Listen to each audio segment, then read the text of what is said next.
Not counting Fort Drum, agriculture is the #1 industry in the North Country. It brings in the most revenue, it creates the most jobs. It has an impact of more than $1 billion a year in Jefferson County alone. It's growing in every aspect, and that's exciting.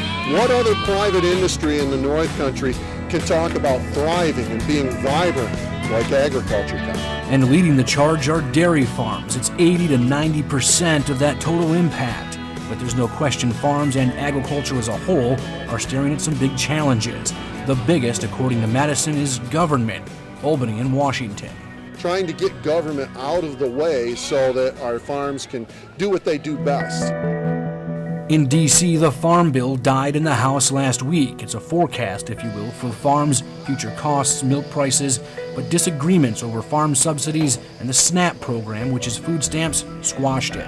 There's a time and a place and a need for food stamps. I'm not saying anything about that, but it shouldn't be part of the Farm Bill because it really paints a different picture than what the reality is. The reality politically is you have fewer farm districts for members.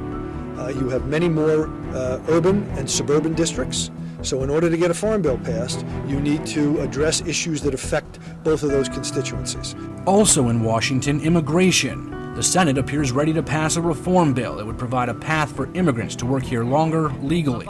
It'd be huge for farms. But the House, despite Owens' approval, is not in any hurry. We have a group of people who simply want to block this from happening. They want to blame it on amnesty. I'm not sure what the real motivations are. We've got a choice. We can either bring in people from outside the United States to grow our food locally, or we can have foreigners grow food for us in foreign countries. That's our simple choice. Then Albany. The Farm Labor Bill would provide employees with more benefits, overtime pay, and a way to collectively bargain. Madison says it could be the worst thing to ever happen to state farms. In order to deal with that regulation, what they'll do is take their full-time employees and make them part-time employees.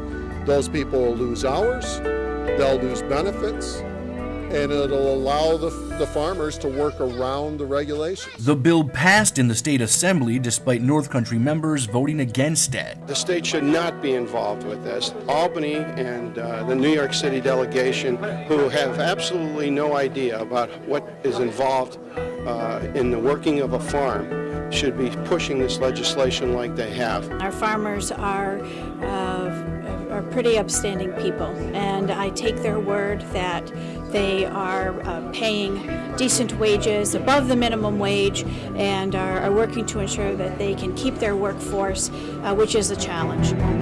But the bill never even made it to the Senate floor for a vote. And if it ever does, it sounds like it won't be anytime soon, much to the relief of farmers all over the state. We have the sun, the soil, and the water to do dairy and do it well.